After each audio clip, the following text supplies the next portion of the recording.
जिन दो चेहरों की मैं बात कर रहा हूं, वो दो चेहरे दरअसल नरेंद्र मोदी की सत्ता के लिए मौजूदा दौर में चुनौती बने हुए हैं। इस देश के अंदर बहुत बड़ी उम्मीद देखी जा रही है इन दो चेहरों से, और इन दो चेहरों में एक मुख्यमंत्री और एक उप मुख्यमंत्री। जी हां, एक को चंद्रबाबू नायडू का दोस्त कहा जाता है, दूसरे को चंद्रबाबू नायडू का शिष्य कहा जाता है, और दोनों अभी कांग्रेस पार्टी के अंदर है। दोस्तों, बिहार के अंदर राहुल गांधी जिस वक्त रैली कर रहे थे, उस वक्त कांग्रेस के दो आदमी राहुल गांधी के पास आए थे। कांग्रेस पार्टी के दो आदमी, एक मुख्यमंत्री एक उप मुख्यमंत्री, राहुल गांधी के पास आए थे और उन्होंने जो बात कही, उन दो आदमी ने पूरा खेला कर दिया। दोस्तों, मोदी का झोला हुटने जा रहा है। जी हां, 9 सितंबर तक आते आते तस्वीरें किस तरह से बदल जाएंगी, वो तस्वीर आप लोग देखिएगा। वहीं पर जिस तरह की खबर सामने निकल के आ रही है कि मोदी का साथ छोड़ने के लिए बहुत सारे नेता अब तैयार हो चुके हैं। आप लोगों को पता होगा, मोदी जी इस वक्त बैसाखियों पर टिके हुए हैं, बैसाखियों के सारे सरकार चला रहे हैं। लेकिन उसी बीच अब वो बैसाखियां हटने जा रही हैं, बैसाखियां हटेंगी, सरकार गिरेगी। तो वो दो आदमी कौन है जो राहुल गांधी के पास यात्रा के दौरान आए और राहुल गांधी ने उस बात को सुनकर जिस तरह से मुस्कुराया, बात अलग है। हमारे साथ वरिष्ठ पत्रकार मौजूद हैं, अभिषेक कुमार। आप उनकी इस रिपोर्ट को देखिए। दोस्तों नमस्कार, हम्म। स्वागत है आपका हमारे इस यूट्यूब मंच पर। दोस्तों, जिस प्रकार की परिस्थितियां बिहार चुनाव के पहले से बननी शुरू हुई है, जिस प्रकार की परिस्थितियां सत्ता और संस्थानों की कथित मिली भगत की तरफ इशारा कर रही है, और जिस प्रकार की परिस्थितियों में राहुल गांधी कल पटना की सड़कों से दिल्ली की सत्ता को चुनौती देने वाले हैं, उसके बाद के दौर को यदि आज के परिप्रेक्ष्य में देखने की कोशिश करें तो कई बातें एक साथ साफ होती है। लेकिन जो मूल मुद्दा है कि आखिर नरेंद्र मोदी सरकार की स्थिरता पर जो 15 महीने बाद सवाल शुरू हो गए हैं, और उन सवालों के दायरे में जब अब ये माना जा रहा है कि इंडिया गठबंधन के अंदर से इसी लोकसभा के अंदर वैकल्पिक सरकार की परिस्थितियों की तरफ आगे बढ़ना शुरू हो गया है, तो आखिर वो कौन से चेहरे हैं जो बड़ी महत्वपूर्ण भूमिका निभा सकते हैं। सबसे ज्यादा जिनकी भूमिका महत्वपूर्ण हो जाती है, वो दो चेहरे आखिर कौन से हैं जिनके सहारे दिल्ली में इंडिया गठबंधन 245 के आंकड़े को 272 के पार ले जाने की तैयारी कर रहा है। आज की 245 तारीख में में। कहें तो पटना में राहुल गांधी या बिहार में राहुल गांधी जिस प्रकार की भूमिकाओं का निर्वाह कर रहे हैं, बिहार के वोटर के मन में कम से कम नरेंद्र मोदी और उनकी सत्ता की नीयत के प्रति तो संदेह पैदा हो ही गया है कि आखिर कारण क्या है कि हमेशा कुछ ना कुछ बचाने के लिए, कभी आरक्षण बचाने, तो कभी वोटिंग राइट बचाने, तो कभी कॉन्स्टिट्यूशन यानी संविधान बचाने की दिशा में आगे बढ़ना पड़ रहा है। उसी मुद्दे पर वोटिंग करनी पड़ रही है। नीतीश कुमार के खिलाफ एक शब्द नहीं बोलना। जरा सोचिए, जिसके खिलाफ चुनाव लड़ना है, जिसकी सत्ता से चुनाव लड़ना है, जिसको सत्ता से हटाकर खुद सत्ता पर काबिज होना है, वहां एक शब्द ना तो राहुल गांधी बोल रहे हैं, ना ही कांग्रेस पार्टी बोल रही है। तेजस्वी यादव भी बोल रहे हैं तो बहुत सतही और सांकेतिक तरीके से बोल रहे हैं। क्या कारण है? कौन सी सहमति इंडिया गठबंधन के भीतर बन गई है, और कौन सा मैसेज लेकर एक मुख्यमंत्री और एक उप मुख्यमंत्री, जी हां, कांग्रेस पार्टी के एक सीएम और एक डिप्टी सीएम, कौन सा मैसेज लेकर के यात्रा के बीच में राहुल गांधी के पास पहुंचे थे, ये जरा डिकोड करना इंपॉर्टेंट है कि आखिर हुआ क्या था। आखिर हुआ क्या था, ये बहुत अहम दरअसल नरेंद्र खबर मोदी है। सत्ता की मियाद अब करीब करीब पूरी हो चली है।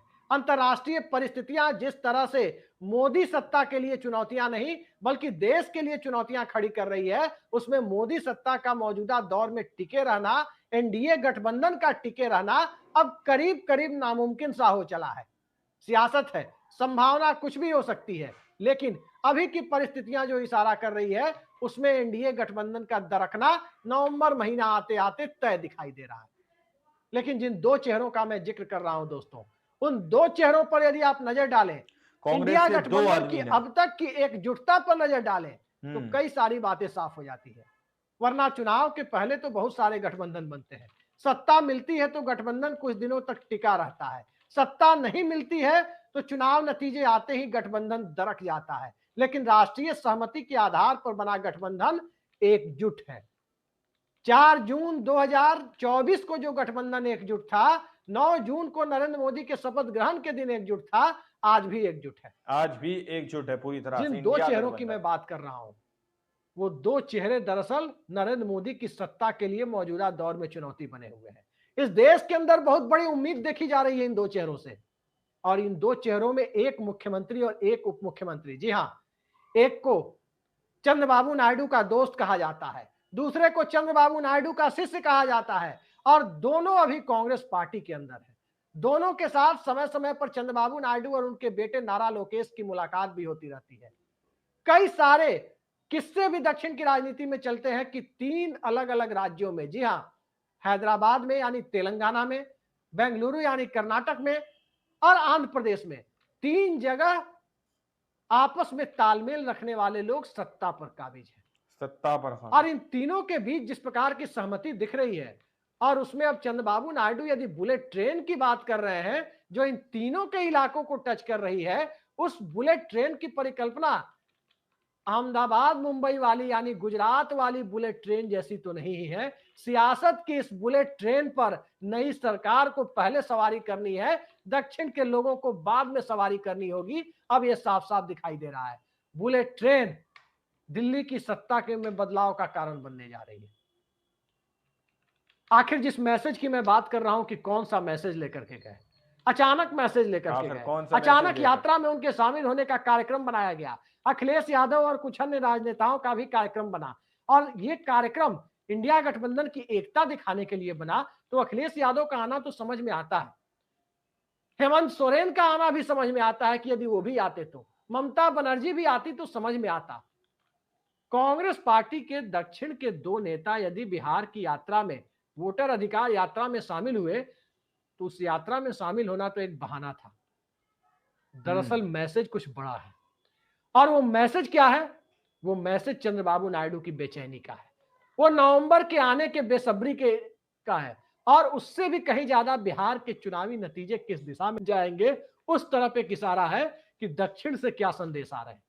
दक्षिण का संदेश सबको पता है, दक्षिणी राज्यों के हालात भी सबको पता है कि दक्षिणी राज्यों में भारतीय जनता पार्टी को लेकर एक अलग तरह का अविश्वास का माहौल है।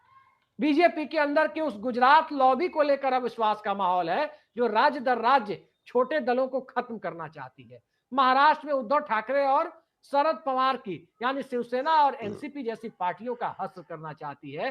पवन कल्याण को आंधी बताया जाता है, तो उस आंधी में तूफान की तरह सरपट उड़ जाने के लिए भला कौन सा राजनीतिक दल तैयार होगा?